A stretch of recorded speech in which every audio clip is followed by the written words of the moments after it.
Дневникот на Сител. Во студиото со вас Маријан Николовски. Централен дневник во 19 вечерва гледаме. Извештајот за Македонија ќе се гласа на 24 јуни. Вајц побара одлагање по напливот на амандмани.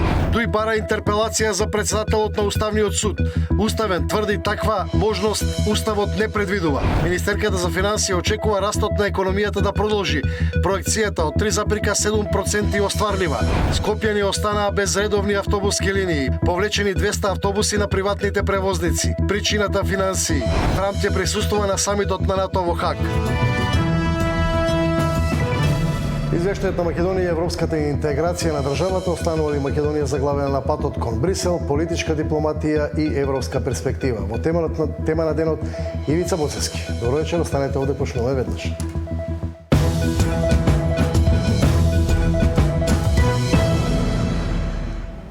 Известувачот за Македонија Томас Вајц најде компромисно решение и побара одлагање на гласањето за извештајот за напредокот на државата, откако се соочи со серија амандмани.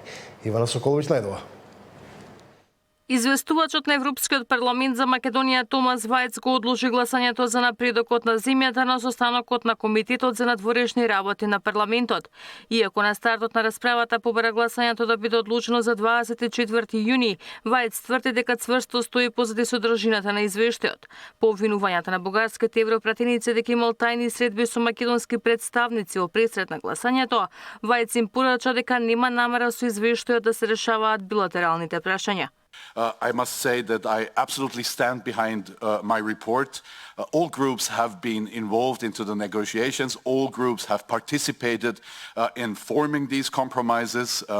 This is a report of the European Parliament and the European Union to the state of accession when it comes to the country of North Macedonia. This report is not intending or is not there to solve bilateral issues between Bulgaria and North Macedonia. Still, we know that also bilateral relations, but also the let's say, rule of law, treatment of minorities, communities, and so on, is a European issue. However, I would like to ask for a postponement of the vote of this report to the 24th of June. По случувањата во Европскиот парламент од македонската влада за Сител вела дека одложувањето не е работа која зависи од нас, но цениме дека е резултат на нашите напори извештајот да биде изгласан онака како што беше предложен, без никакви промени. Во овој извештај за прв пат се употребуваат термините посебен македонски идентитет и посебен македонски јазик, а токму поради ова бугарските европратеници бараат на оваа формулација да биде вметната придавката сегашен. Македонскиот државен врв ваквите обиди од бугарска страна да се наметнат нивните позиции веќе ги оцени како неприфатливи. Истовремено беше испратена и порака до Брисел дека ова е шанса за Европа да ја исправи историската неправда нанесена на нашата држава. Македонија очекува поддршка од мнозинството европратеници за извештајот, откако премиерот повика македонските партии да лобираат кај нивните сестрински европски партии. Ивана Соколовиќ најдова, Сител телевизија. Дарко Костадиновски ќе добие интерпелација за позицијата председател на Уставниот суд. Иницијативата ја покрена Дуј, а главните забелешки за неговиот ангажман се поради Законот за јазици. Од Уставен вела, таква можност не предвидува Уставот. Дуј поднесе интерпелација за председателот на Уставниот суд Дарко Костадиновски поради тоа што смета дека првиот човек на ова тело се однесува навредливо кон албанскиот јазик и Законот за јазици чија уставност ја преиспитува судот. Според интегративците, Костадиновски го прекршил уставот кога јавно коментирал дека Законот за јазици кој што се уште бил во употреба е лош. Сметаат и дека ја манипулирал и Венецијанската комисија, бидејќи во дописот до неа напишал дека се работи за малцински јазик, а се работело за јазик на немнозинска заедница, што според Дуј не било исто. Покажува субјективност пристрасна со барањето за одговор од Венецијската комисија за стандардите за употреба на јазиците на малцинствата, неговите малцинства, што јасно покажува дека нејзината тенденција е да ја минимизира употреба на албанскиот јазик или на јазиците на другите немнозински заедници. Го крши уставот и законите со класифицирање на законот на добар и лош. Од ДУИ, иако знаат дека интерпелацијата не значи разрешување, ниту има некаква правна сила за мандатот на Костадиновски, сметаат дека председателот на Уставен треба да се појави пред пратениците за отчет. Тврдат дека иницијативата не била политички мотивирана за да влијаат врз одлуката на судот за законот за јазици. Дека оваа иницијатива нема за цел да изврши притисок врз Уставниот суд за разлика од другите претходни интерпелации кои беа јасно од политичка природа и има социјално и медиумско влијание за да ги принудат функционерите да поднесат оставки. Нашата цел е да покренеме институционална дебата за функционирање на оваа институција и улога на низиниот председател во почитување на Уставот и важешките закони. Власта засега без коментар за ваквата интерпелација на ДУИ, но тие и претходно сметаат дека интегративците бараат начин да влијаат врз работата на судот. Од Уставен пак тврдат дека ваква собраниска иницијатива за уставен судија не е возможна, бидејќи уставен судија не може да биде разрешен од страна на парламент или влада. Според нив, Уставниот суд не подлежи на начелото на подоба на власта.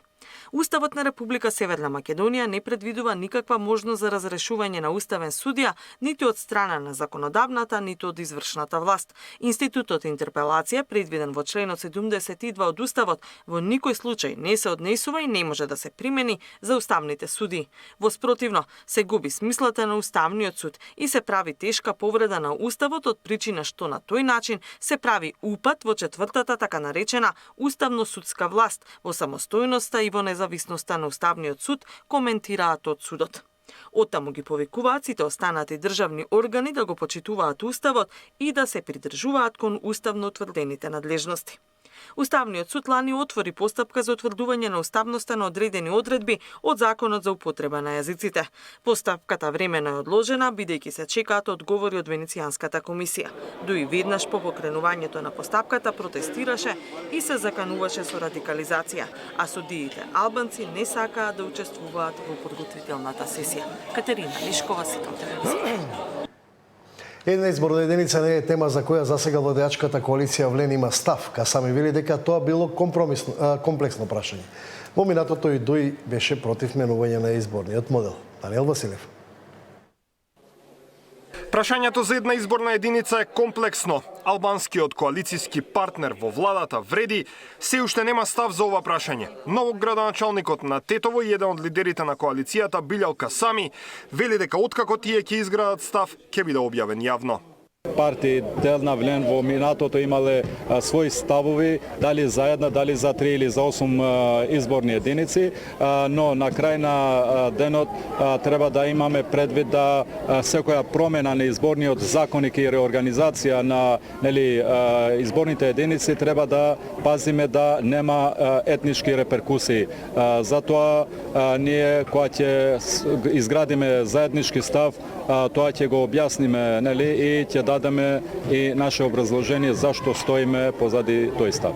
Претходно Демократски сојуз на Павле Трајанов и Либерал-демократската партија поднесоа измени во изборниот законник. Најголемата парламентарна партија ВМРО-ДПМН би поддржала Македонија да стане една изборна единица, но со право да гласа и диаспората. Првиот човек на опозицијската ССМ Венко Филипче пак рече дека е подготвен да разговара за ова прашање, но потребен е консензус.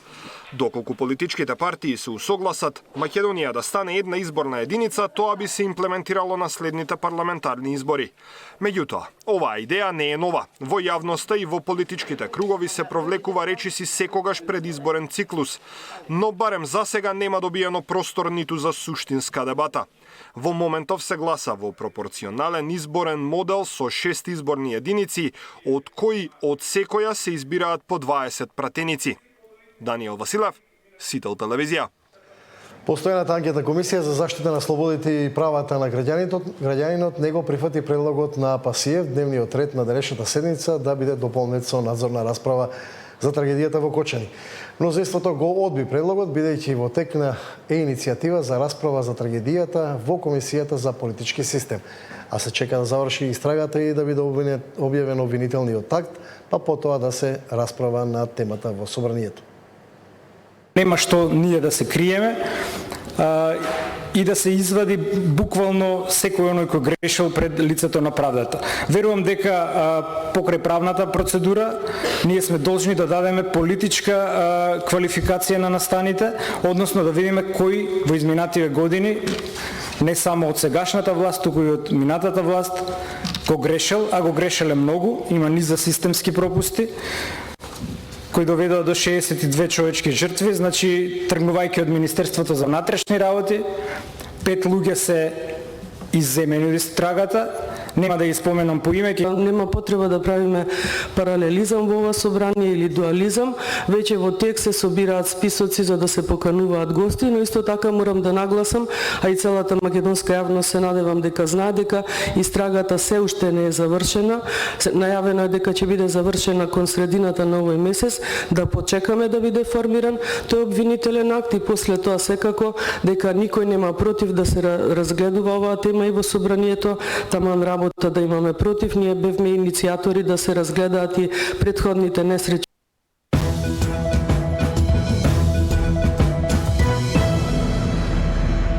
Ред се минутите за темата на денот. Мој вечерашен гостин Ивица Боцевски. Добро вечер. Добро вечер, добро најдов. Специјален представник на државата сега за полското, па за данското. Не, за унгарското. Да. Нема више мандат? Не, заврши мандатот со унгарското председателство. Не, мислам може да продолжите и за другите, зашто да не, да речем. Па види, во тие земји Македонија има амбасадори вонредни ополномоштени во полн капацитет, така што... А тоа беше причината? Една од причините. Друга од причините беше за тоа што Унгарија е земја која што припаѓа на групата пријатели на проширувањето до Западниот Балкан, каде што покрај Унгарија се и Австрија, тука и Словачка, Италија од поголемите земји, Словенија и Хрватска, тоа се земји кои што се она јадрена поддршка за проширувањето на целиот Западен Балкан, вклучително и за Македонија. Така што шансата дека имавме едно председателство кое што беше отворено кон нас, кое што многу јасно ги постави своите приоритети, проширувањето беше на самиот врв, тие брифира на сите нивоа кој е нивниот приоритет, дека ќе туркаат за секоја земја максимално што може да се постигне во делот на европската интеграција, онаму каде што се разбира беа отворени ширум портите се постигне највеќе, меѓутоа и во случајот на Македонија таму немаме амбасадор, сакате да кажете? Во моментов немаме, да. Стратешки партнер на Унгарија, толку пари даде, немаме амбасадор. Па ќе дојде амбасадорот, се разбира дека кога ќе се усогласи политиката на државниот врв околу тоа кој најсоодветно треба да представа Македонија таму. Добро, Вајц денеска одлучи да не се гласа, односно побара Европскиот парламент да не се гласа за извештајот на предокот на Македонија, иако финалниот текст сепак завршува нели во на пленарната во Советот, да. Финалниот текст, но како идеја, мислите дека тоа одлагање некако е во корист на Македонија или на штета? Па, ја мислам дека е во корист од една проста причина, што една ваква работа која што е невообичаена во Европскиот парламент предизвикува внимание. Една ваква работа, што предизвикува внимание, луѓето сакаат да видат што стои за еден ваков гест. Така што ќе се осознае што стои за овој ваков гест, ќе се осознае дека суштината е се разбира спорењето на македонскиот идентитет, јазик, култура и така натаму. Тоа што највеќе ја дразни Софија е фактот дека таму постои посебност на македонскиот јазик и посебност на македонската нација. Тоа е многу грдо. Како и да го вртиме, тоа е суштината. Така што убаво е што кога работите се изведуваат на чистина, убаво е кога се гледа дека проблемот се состои во тоа толкување. Вајц вели дека стои цврсто на тоа што го што го има дефинирано како дел извештајот, но прашањето ми е до 24-ти што може да амандманите пак ќе видат дел на предлог на гласање, тие веројатно нема да поминат у парламентот. Сега некој пресметал во Софија дека има простор тука за некој дополнително притисок. Некој притисок, да. Истовремено видовме еден многу, би рекол, безобразен притисок врз Вајс. Се вели дека тој бил подложен на лобирање, кое што личило на Катаргейт. Тоа е, како да кажам сега, јас разбирам дека секоја дипломатија се бори за националните интереси на својата земја. Меѓутоа, вон секоја здрава памет да се помисли дека сега Македонија тука би влегла во некои коруптивни сделки со еден европратеник, па уште известител за Македонија. Освен слободен разговор, освен објаснување на тезите, што друго може Македонија да понуди. Истовремено и министерот Муцунски и македонска дипломатија кога дискутирала не само во Брисел, туку и во главните градови на земјите членки на Европската унија, јас сум убеден дека нашите амбасадори ги имаат И мобилните телефони имаат и директна врска со Може ли тие за- во АФЕТ. Значи, она што ние можеме да кажеме да си ги представиме нашите позиции. Нашите позиции беа јасно представени и се разбира заради нивната совест, како е парламентарци, тие гледаат дека оваа работа не може да се спори. Заедно може ли да, точно не сум сигурен колку дел од јавноста има точни прецизни информации за што точно спори Бугарија во тој извештај. Да прецизираме. Вајц користи една формулација посебниот македонски јазик и посебниот македонски идентитет. Да. Во извештаите за Македонија, особено мислам дека 2019-2020, каде што бугарски представник е известуваш за Македонија, терминот македонски се користи за јазикот и за некои други ситуации. Во конкретната ситуација, претпоставам дека Бугарија ги иретира посебниот македонски идентитет и бараат амандман во кој ќе додадат придовка сегашниот посебен македонски идентитет. Така некако би изгледала таа релација. Како и да токму е, види, целата оваа игра го покажува ова грдо лице, дека се спори македонски идентитет.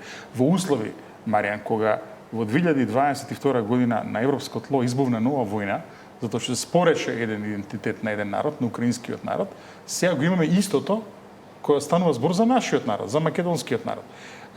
Сосема истото образложение, сосема истото објаснување, сосема истите тези, кои што рускиот врв ги користеше во однос на Украина, измислена нација, коминтерна, комунистите и така натаму. Не, прашање повеќе во насока дека тоа сакам да кажам, дека нивниот притисок со тие манија токму докажување на онаа теза, нели, се посебниот идентитет, ама сегашен. Да, ама што ќе постигне со тоа? Не, затоа велам. Што ќе постигне со тоа? На крајот на криштата, мислам, буквално само се фарбаат во една црна боја. Пази, таа земја направи големи чекори кон европската интеграција. Сега гледаме дека од 1 јануари 2026 ќе влезат во еврозоната, влегува во Шенген под унгарското председателство и така натаму. Значи ја заокружуваат својата не само европска, туку и западна интеграција.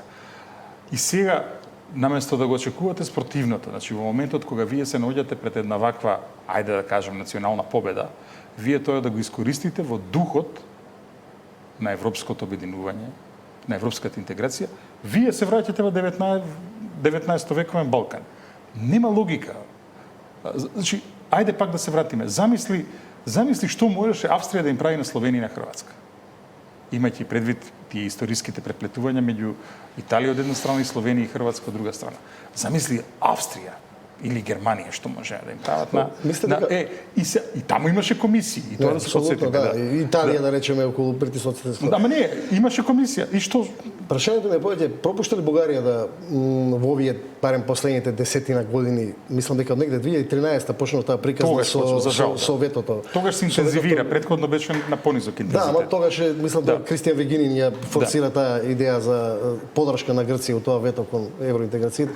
Пропушти ли овие години да со таа политика да изгради барем некаква позитивна клима кај македонското општество? Многу пропушти, ќе ти кажем што е главното тоа што го пропушти Бугарија во однос на Македонија. Значи, неприказните, него историјата околу Втората светска војна. Јас и ти и нашите генерации непосредно не сме ја доживеале. Ние тоа сме го слушале не ни од нашите родители, од нашите баби и дедовци. Меѓутоа, ние немавме непосредна врска со тоа што се случувало за време на Втората светска војна, со тоа што македонците им забележуваа на бугарите за време на нивната, според Бугарија, администрација, според нас окупација на Македонија. Така. Што се случи сега? Сега се случи неправда. Сега не само нашиве генерации, генерациите на нашите деца се сведоци на неправда, се сведоци како Бугарија со непријателски чин, вето, нема ништо по-непријателски од вето. Апсолутно. Ја спречува, ја оневозможува македонската иднина. Значи, наместо да создава Бугарија една клима, каде што ќе се возможи приближување помеѓу двата народа во еден европска средина и така натаму, ти одат во една спротивна насока. Не само тоа, она што ми е чудно, имаат пример како тоа се работи поинаку. Да се потсетиме, меѓу двете светски војни, овдека тогашната, според нив, српска администрација, според нас српска окупација со Македонија, воопшто не е добре дојдена од македонците. Сеќавањата на македонците за тој период се многу лоши. Што се смени? Признавањето на македонската посебност, на македонскиот јазик, заедничкиот живот во една федерација и престанокот на тоа спорење на македонската посебност. Какви односи тоа изроди помеѓу македонската и српската нација, најблиски можни. Зарем тоа не е модел кој што Бугарија не треба да го следи. Антагонизмот. Уште една работа. Дали сакаше Бугарија да го следи или намерно форсираше таа политика? На сите три јазика, на бугарски, на македонски, на српски, на хрватски и на други, со сила убавина не бидува. Не бидува. На крајот на криштата. Секој кој што пробал по сила, на крај му се скрши однос. Еве да се подсетиме, пред околу 35 години, која беше на врвот на својата моќ, со еден подпис, Слободан Милошевиќ ги укина сите институции на покрајната Косово. Дури го исфрли албанскиот јазик од образовниот систем и така натаму. Што постигна? Што постигна? Каде е денеска Косово? Бугарија што мисли да постигне со ова? Дека ние ќе се разбудиме едно сабајле и ќе речеме, абе луѓе, стварно ние бевме во заблуда, бугари сме. Нема да се случи тоа.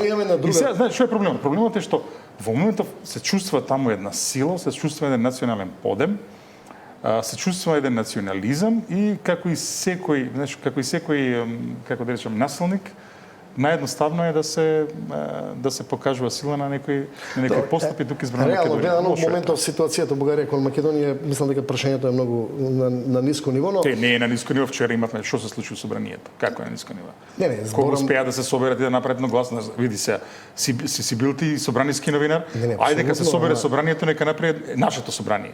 Нека се собере, нека направи едногласна декларација. Тоа е мала работа. Ма добро, вчерашната декларација се однесува на позициите што Македонија има прифатено кон поглед на уставните измени.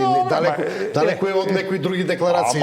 Ама е факт дека еве продолжува истата приказна. Но во контекст на тоа, позициите на новата влада се познати во тоа, но некако со тек на време како да работите остануваат во место.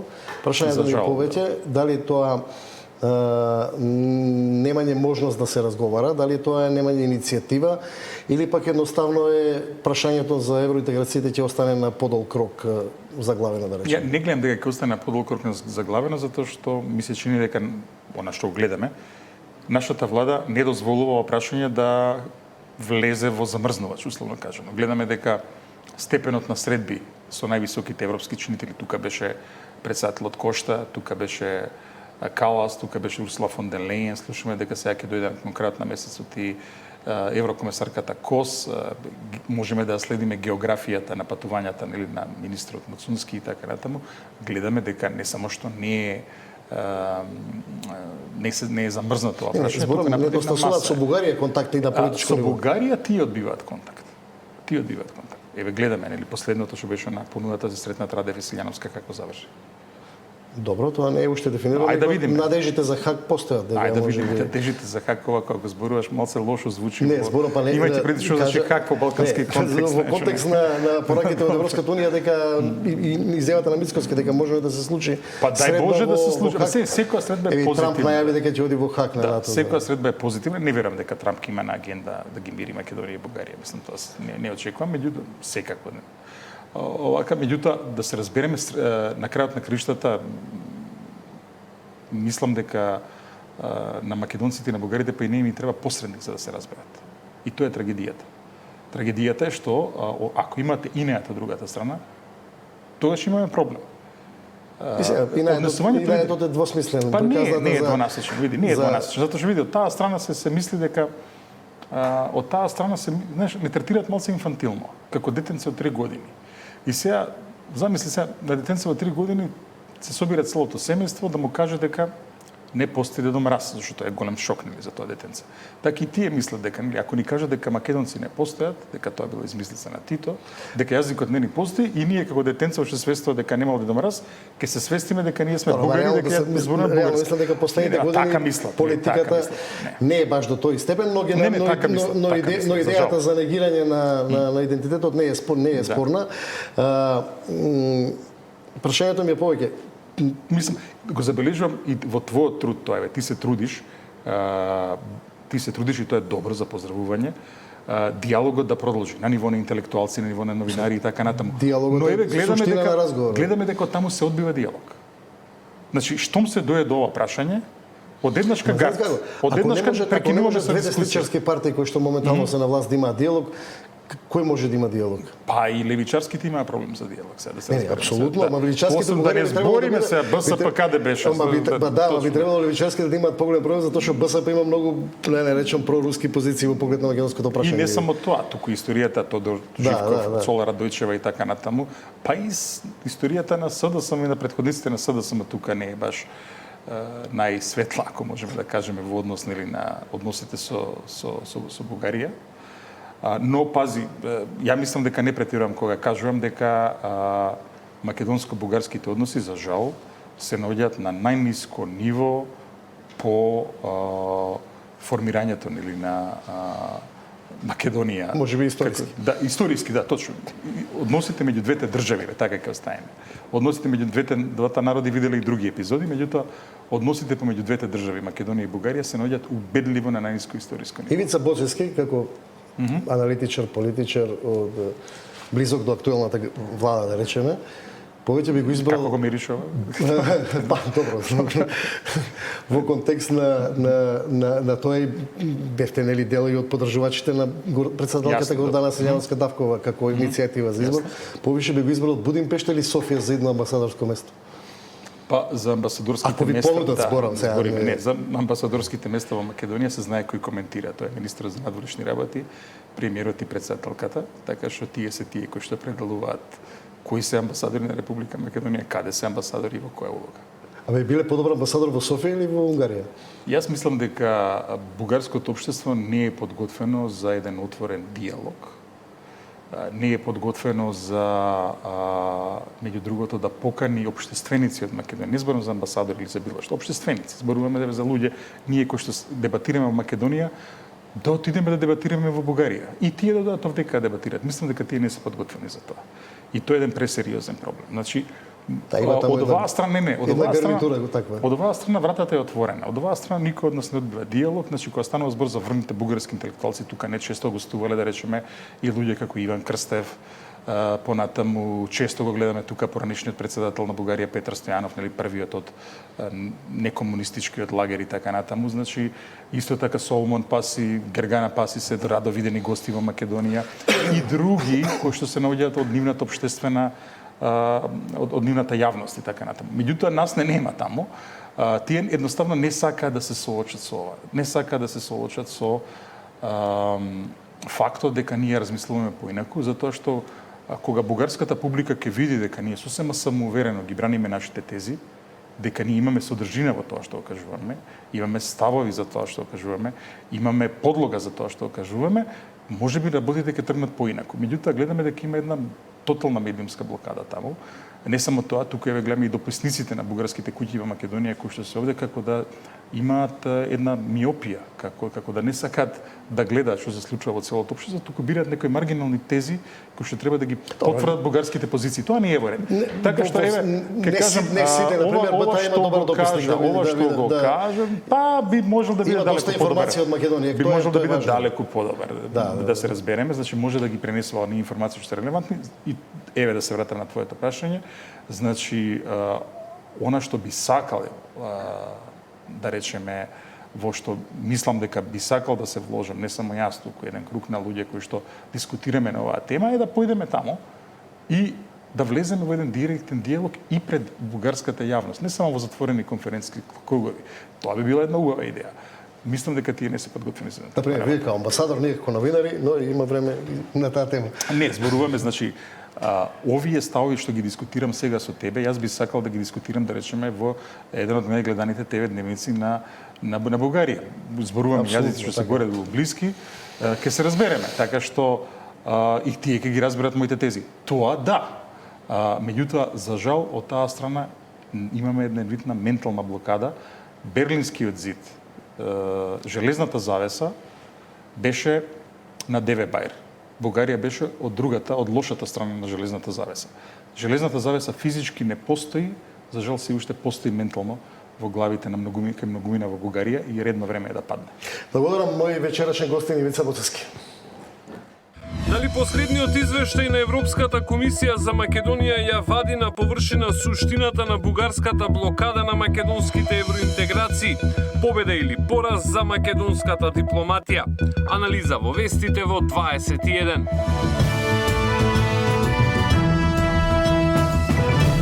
Министерката за финансии очекува растот годинава да продолжи, а главен двигател да биде градежништвото. Добар сигнал дека економијата заздравува е објавениот податок за раст на БДП од 3%. Според експертите, благото заживување кај бизнисот веќе се чувствува и е резултат на стабилизацијата која започна лани.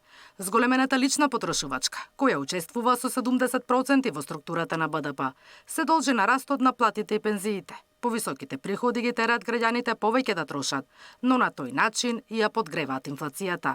Токму затоа препорачуваат владата да го затегне ременот. Апсолутно гледаме знаци на фискална консолидација, меѓутоа таа се уште е недоволна за да постигне една цел која што ќе значи да даде значајна поддршка на монетарната политика во делот на конечно стабилизирање на инфлацијата, да кажеме на некоја долгорочна цел од околу 2%. Така што во однос на фискалната политика е битно таа да биде и да ја зголеми својата прудентност, се разбира вклучително и во делот на платите и пензиите. Се бара начин како да се спречи растот на платите, кој притиска кај порастот на трошоците за живот, децидна министерката за финансии Кочовска. Владата ќе реагира соодветно, со преквалификација на работната сила, но и со промена на политиките во земјоделието, бидејќи високите субвенции не го зголемија домашното производство и се уште се увезува скапа храна. Едниот момент е колективните договори, оние поединечни колективни договори кои што ги имаат различни институции, со кои што во континуитет преговараме и договараме нели како понатаму, но ние мора да ги спочитуваме обврските кои што некој пред нас ги превземал, тоа е едниот момент. И вториот момент, кој што мене многу повеќе ме загрижува, тоа е дека просечната плата и понатаму ќе расте првен поради тоа што нема доволно работна сила и компаниите во приватниот сектор имаат проблем со ова. И кога вие се трудите да привлечете поготово некој добар работник од некоја друга компанија, бидејќи се вртат истите работници, немаме ние нова работна сила која што би ја понудиле. Сега се трудиме, еве нешто да направиме и во тој дел со преквалификации. Кочовска очекува растот годинава да продолжи, а главен двигател ќе биде градежништвото. Смета дека владините проекции за 3,7% пораст ќе бидат достигнати. Наташа Мерсовска, Сител телевизија. Иако ветено пред година и половина, договорците во здравството се уште не се вработени. Политичките промени во секторот, но особено бирократските процедури, клучни за решавање на проблемот. Промена на власт и министри, избори и административни лавиринти ги кочат вработувањата на околу 1100 лица ангажирани со договор на дело во здравството. Станува збор за дефицитарен кадар, сестри, болничари, техничари, од кои потреба имаат речиси сите јавни здравствени установи. Првото ветување дека ќе им биде решен статусот го имаа пред година и половина од предходната, а според најавите од актуелната влада и сега веќе екс-министерот Арбен Таравари, до 1 април требаше да добијат решенија, но 2 месеци од тогаш нема ништо. Во меѓувреме, голем дел од договорците не добивале ниту пари, бидејќи не им биле продолжени договорите, зашто менаџерите чекале зелено светло за да распишат огласи за вработување. Незадоволство има во сите болници и клиники, а од Тетовската клиничка излегува и на протест за решавање на статусот и исплата на плата за одработените месеци. Министерката за финансии вели дека кај нив процедурата била завршена. Ги проверуваме по систематизација. Дали има такво работно место? Дали е слободно? Дали е предвидено во годината? Сепак има одредени планови. Се случува да има грешки. Јас како министер за финансии тоа не можам да го одобрам позитивно.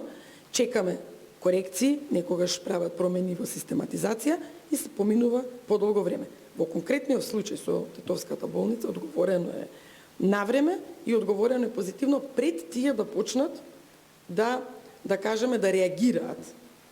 А каде застанало, сега истиот пат се враќаме назад до Фонд за здравство, па Фондот за здравство до Министерството, па Министерството до болницата во Тетово. Каде застанало во движењето, тоа треба да одговорат од Фондот за здравство или Министерството за здравство. Од кабинетот на заменик министерот за здравство вела дека постапката за вработување на договорците е во тек, вклучително и во клиничката во Тетово. Постапката за вработување на 1170 лица, кои беа со договор на дело, е започната во 57 јавни здравствени установи, додека за другите ЈЗУ во тек е постапката согласно законските процедури со цел обезбедување финансиска согласност, одговорија од здравство.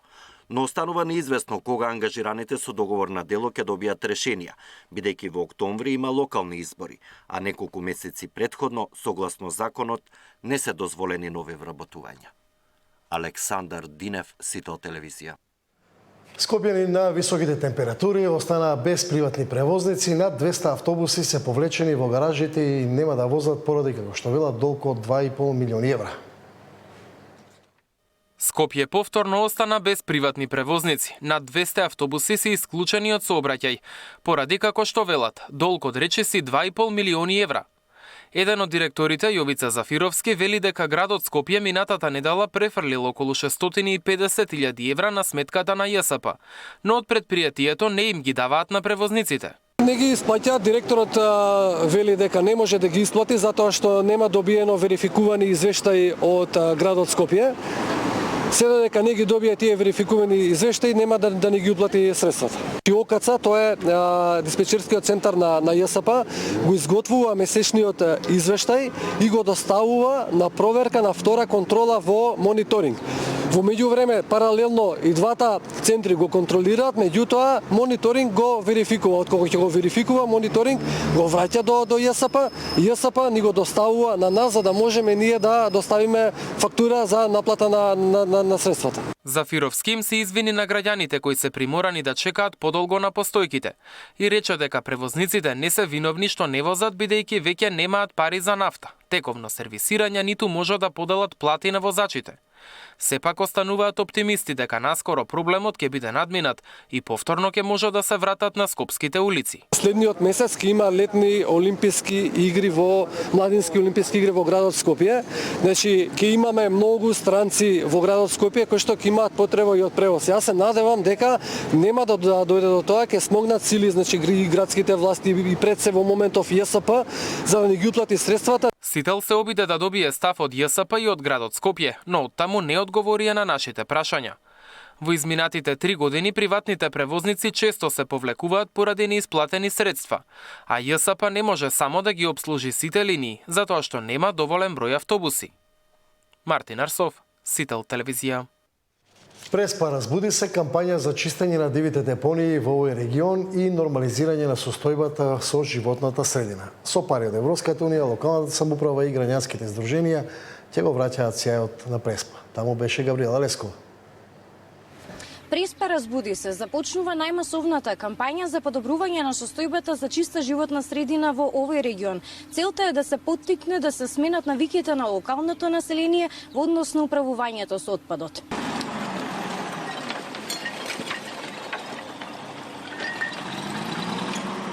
Ние во Преспа навистина имаме што да зачуваме.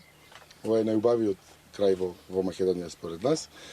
Ова е само мал почеток на она што ни следи во иднина, заедно со граѓанските организации, најмладите, општината, Европската унија.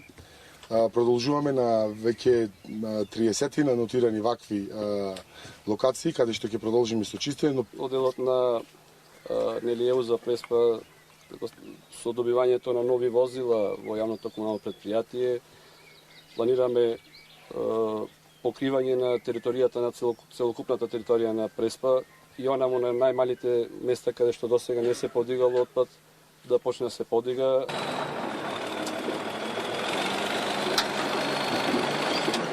Во општина Ресен има само тројца инспектори за животна средина. Во меѓувреме, од еколошкиот невладин сектор апелираат да се постават видеонадзори на повеќе критични точки со цел за да може да се најдат оние кои што ја загадуваат животната средина. Се надевам дека за прв пат можеме да направиме едно вмрежување од бизнис сектор, локална заедница, граѓански сектор, институции и сите да покажеме колку многу ја сакаме Преспа и да си ја донесеме во еден сјај каква што ја паметат минатите генерации, а да ја оставиме така чиста на идните генерации. Кампањата Преспа разбуди се за чиста средина ќе вклучува низ едукативни и практични активности, дискусии со населението, фермерите и бизнис секторот, теренски акции и јавни настапи за подигнување на свеста, но и активности во училиштата и медиумски содржини. Кампањата ја спроведува Институтот за комуникацијски студии во соработка со Екогерила Преспа и Македонското еколошко друштво во Ресен со финансиска поддршка од Европската унија. Габриела Лескова, Сител телевизија.